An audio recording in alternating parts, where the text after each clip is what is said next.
Dans le fort intérieur de l'usager de l'eau, l'eau est désormais un dû. On ouvre un robinet et l'eau coule automatiquement. Elle est de qualité, on peut la boire.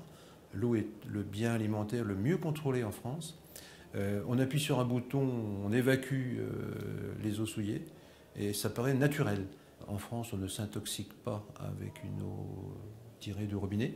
Dans les pays sous-développés, on estime que l'eau sale tue environ un gamin toutes les 30 secondes. L'eau sale tue davantage que la guerre.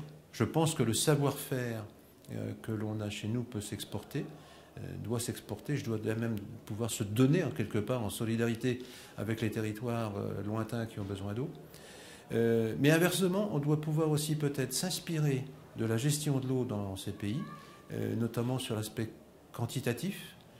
Si le changement de climat qui frappe à nos portes nous fait un jour manquer d'eau ou en avoir trop à certains moments donnés, peut-être qu'on pourra s'inspirer de la gestion de l'eau dans les pays un peu plus arides. Bon, plus on consomme d'eau, plus on va payer, c'est un fait, mais ce n'est pas tellement la matière première qu'on paye, c'est bien les services autour de cette matière première qu'on paye. Le principe du pollueur-payeur qui a prévalu pour mettre en place la politique de l'eau en France, qui a d'ailleurs été reproduit à l'échelon européen, ce n'est pas une fiscalité punitive, mais je dirais que c'est une fiscalité incitative, c'est une fiscalité sensibilisatrice.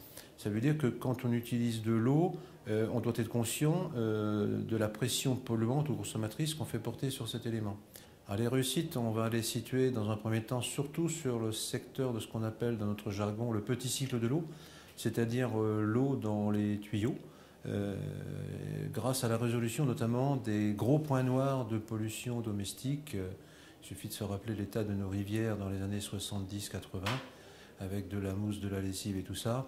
Le fait qu'on ait pu juguler tous ces points noirs avec la mise en place de dispositifs de stations d'épuration collective très performants, on a gagné d'énormes points de qualité dans les eaux superficielles, dans les cours d'eau grâce à cela. Dans les 5 dernières années, il y a déjà une transition importante qui se marque vers le grand cycle de l'eau. C'est plus l'eau dans les tuyaux, mais c'est l'eau dans son milieu naturel. L'interlocuteur, ça va être l'occupant du territoire, ça va être l'artisan, ça va être par exemple l'habitant qui va être dans un habitat dispersé, qui ne sera pas raccordé à une station collective et qui va émettre ses polluants dans le milieu naturel directement. Ça sera l'agriculteur qui est utilisateur, gestionnaire d'une grande partie du territoire et qui va donc être générateur de pression d'irrigation ou d'intrants agrochimiques qui sont nécessaires à l'expression économique de sa culture. Donc vous voyez, le rapport de force n'est plus le même. Et du coup, là où on avait des modèles de gestion de pollution, là on aura plutôt des modèles relationnels dans lesquels la notion de pédagogie retrouvera toute sa valeur. Il va falloir que l'ensemble des acteurs un jour se mettent autour d'une table de façon à ce que l'action de l'agriculteur soit complète, si elle est suivie de l'action de l'artisan, si elle est accompagnée de l'action de la commune qui ne va plus désherber ses trottoirs chimiquement, et ainsi de suite. Donc c'est cette notion d'ensemblier, je pense que l'agence de l'eau sera attendue et a toute vocation, a toute sa place. Parmi les acteurs locaux, le cas du vignoble champenois est intéressant à suivre. C'est 33 000 hectares sur notre territoire de Vallée-de-Marne.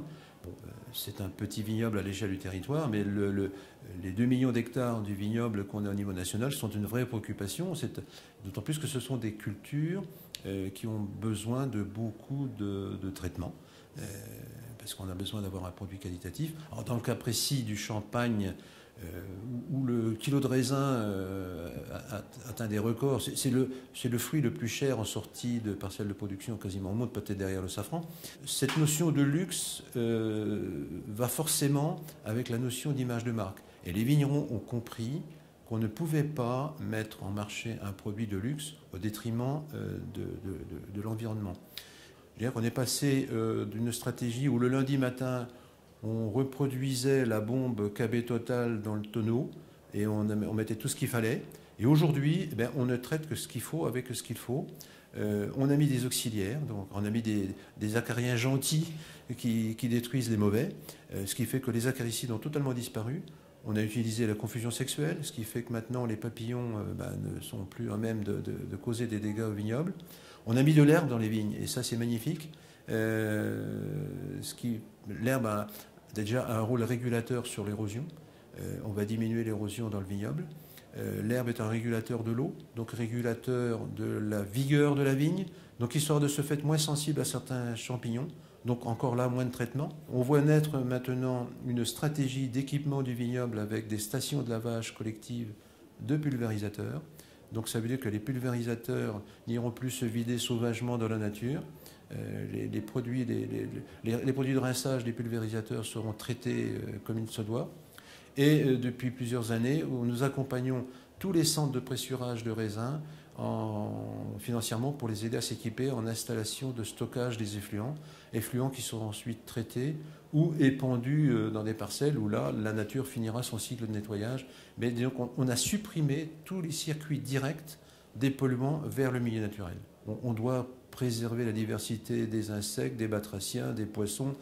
C'est notre bien naturel parce que chaque élément de la biodiversité fait partie d'une chaîne qui est vertueuse et à partir du moment où un seul être vous manque, tout sera un jour dépeuplé.